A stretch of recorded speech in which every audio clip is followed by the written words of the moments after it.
Halo Infinite. This game has gotten so much hype over the past year, and for good reason. It's supposed to be the best Halo game 343 has made yet, which isn't saying much. I thought you'd be taller. Now many of you probably don't know this, but I'm kind of a Halo fan.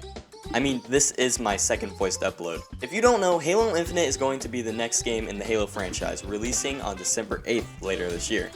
But all the excitement is about how different the game will be from the last two. Infinite will have a new art style, more true to that of the original trilogy, and a brand new engine made from scratch.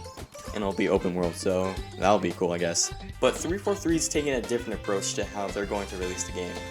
There's a campaign like usual, but the multiplayer will be free to play, which is definitely going to be interesting. Since the multiplayer is free to play, 343 has been inviting eligible players to playtest a beta version or test flight. What's cool about the test flights is that anyone can sign up, but I guess that doesn't really matter now since the next flight's gonna be open to everyone. Anyways, the second flight was launched last weekend with another one tomorrow, and CT Barley and I got invited. This was my first time playing Infinite, and I gotta hand it to them, they did a phenomenal job with the gameplay. Everything felt fresh, the running was just right, the weapons were finally balanced, no longer was the battle rifle the go-to weapon on every map. I could go into combat with any gun against any gun and be just fine.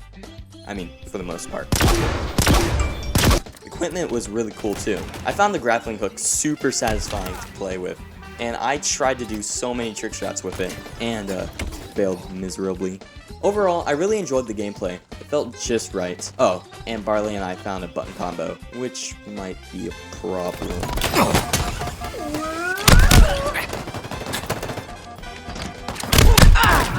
Now into the vehicles. So we did a glitch where we could play with unreleased weapons and the Behemoth map early, but then the map was released next day.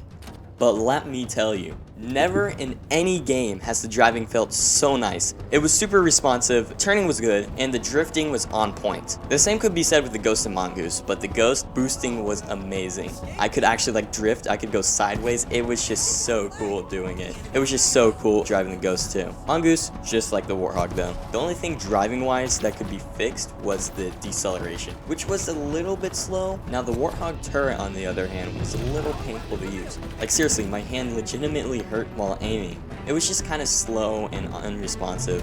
At least the shooting was satisfying, but then again, it wasn't even supposed to be used yet and was mostly ironed out by the time I officially got my hands on it. After playing Halo Infinite for the first time, I can say without a doubt, Halo Infinite has redeemed 343.